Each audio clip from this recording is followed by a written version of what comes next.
गुरु नानक देव जी ने 30 वर्ष की उम्र से अपनी आध्यात्मिक यात्रा शुरू की थी। 70 वर्ष की उम्र में वो ज्योति ज्योत में समा गए, यानी आध्यात्मिक यात्रा शुरू करने के 40 वर्षों में वह विलीन हुई। इन 40 वर्षों में से 24 वर्षों तक उन्होंने लगातार यात्राएं की। देश के करीब हर हिस्से में पहुंचे, तिब्बत पहुंचे, इंडोनेशिया पहुंचे, अरब देशों में गए और धर्म की ज्योत जलाई।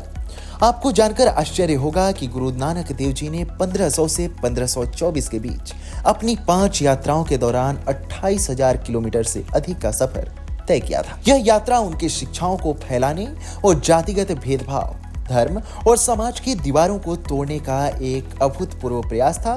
इनमें से सबसे लंबी यात्रा, जो सुल्तानपुर से लेकर मक्का तक थी, आज भी लोगों के दिलों में अमिट छाप छोड़ती है।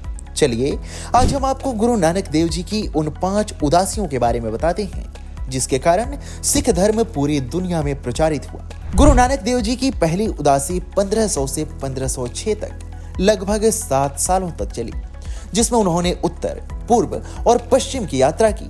सुल्तानपुर, पानीपत, दिल्ली, बनारस और सियालकोट जैसे महत्वपूर्ण स्थानों का भ्रमण किया।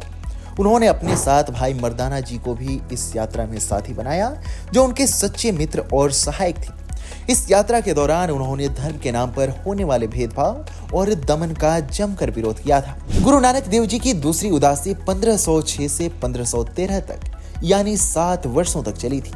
इस यात्रा के दौरान उन्होंने धनसारी घाटी और सांगलादी यानी सिलोन जैसे इलाकों का दौरा किया।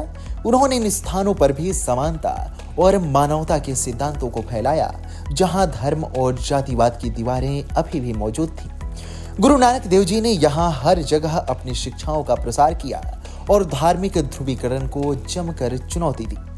गुरु जी की तीसरी उदासी 1514 से 1518 तक चली। अपनी तीसरी यात्रा में उन्होंने कश्मीर, नेपाल, ताशकंद, सिक्किम और तिब्बत का दौरा किया। यह यात्रा विशेष रूप से उल्लेखनीय थी, क्योंकि इस दौरान उन्होंने मानवता और समानता के सिद्धांतों को अधिक फैलाया। कुछ प्रमाण यह भी बताते हैं कि गुरु नानक देव जी ने चीन तक का भी सफर किया, हालांकि इसके प्रमाण अभी भी शोध के अधीन हैं। वहीं गुरु नानक देव जी की चौथी उदासी 1519 से 1521 तक चली। अपनी चौथी यात्रा के दौरान वे इराक, मक्का, तुर्की और अरब देशों में गए।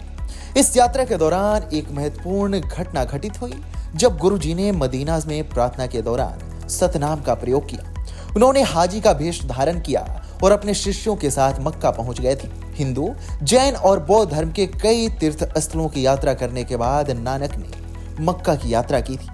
गुरु नानक जी के एक शिष्य मर्दाना जी थे, जो मुस्लिम थे। भाई मर्दाना ने गुरु नानक देव जी से कहा कि उन्हें मक्का जाना है, क्योंकि ऐसा माना जाता है कि जब तक एक मुसलमान मक्का नहीं जाता, तब तक वह सच्चा मुसलमान नहीं कहलाता है। गुरु नानक देव जी ने यह बात सुनी तो वह उन्हें साथ लेकर मक्का के लिए निकल पड़े। गुरु जी मक्का पहुंचे तो वह थक गए थे और वहां पर हाजियों के लिए एक आरामगाह बनी थी, तो गुरु जी मक्का की तरफ पैर करके लेट गए। हाजियों की सेवा करने वाला खातिम, जिसका नाम जियोन था, वह यह देखकर बहुत गुस्सा हुआ और गुरु जी से बोला, क्या तुमको दिखता नहीं कि तुम मक्का मदीना की तरफ पैर करके लेटे हो? तब गुरु नानक देव जी ने कहा कि वह बहुत थके हुए हैं और आराम करना चाहते हैं। उन्होंने जियोन से कहा कि जिस तरफ खुदा ना हो, उसी तरफ उनके पैर कर दे। इस पर लोगों ने गुरु नानक देव जी के पैर घुमाकर काबा से उल्टी दिशा में कर दिया। जैसे ही उन्होंने नानक जी के पैर जमीन पर छोड़े और सिर उठाकर देखा तो हैरान रह गए थे। काबा उसी तरफ था जिधर उन्होंने नानक जी के पैर किए। इस घटना का जिक्र सिख धर्म की सबसे पवित्र ग्रंथ श्री गुरु ग्रंथ साहिब जी में किया गया है। तब जियोन को गुरु नानक देव जी की बात समझ में आ गई कि खुदा केवल एक दिशा में नहीं, बल्कि हर दिशा में है। चौथी उदासी के दौरान गुरु नानक देव जी की मदीना और बगदाद यात्रा के दौरान एक महत्वपूर्ण घटना घटित हुई, जब उन्होंने इराक के पीर बहलोल शाह से मुलाकात की। पीर बहलोल शाह, जो एक ईरानी थी, उन्होंने गुरु नानक देव जी से 3 सवालों का सही उत्तर प्राप्त किया और इस दौरान उनके साथ गहरे आध्यात्मिक संवाद की। इस संवाद के बाद पीर बहलोल शाह ने गुरु नानक देव जी को पवित्र संत मानते हुए उनका सम्मान किया और उन्हें इराक में एक मठ बनाने की अनुमति दी। गुरु नानक देव जी की 5वीं उदासी 1523 से लेकर 1524 तक चली। उनकी यह यात्रा पंजाब के भीतर रही। गुरु जी की 5वीं उदासी का उद्देश्य पंजाब के भीतर के क्षेत्रों का पुनः दौरा करना, पिछली यात्राओं के दौरान शुरू की गई शिक्षाओं और सुधारों को समेकित करना था। 2 साल तक चलने वाली यह यात्रा गुरु नानक देव जी के व्यापक आध्यात्मिक मिशन की परिणति थी। इस यात्रा ने गुरु नानक देव जी द्वारा शुरू किए गए आध्यात्मिक और सामाजिक बदलावों को और अधिक मजबूत किया। उनके अनुयायियों की संख्या बढ़ती गई और उनकी शिक्षाएं लोगों के दिलों में गहराई से बसती चली गई।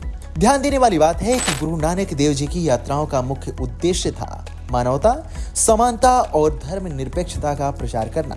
उन्होंने अपने जीवन में जातिवाद, छुआछूत और धार्मिक भेदभाव के खिलाफ आवाज उठाई।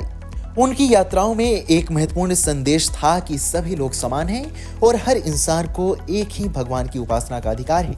आपको बता दें कि गुरु नानक देव जी की यात्रा के कई शिलालेख आज भी टर्की में मौजूद हैं, जहां उनकी यात्रा के बाद एक स्मारक बनाया गया था।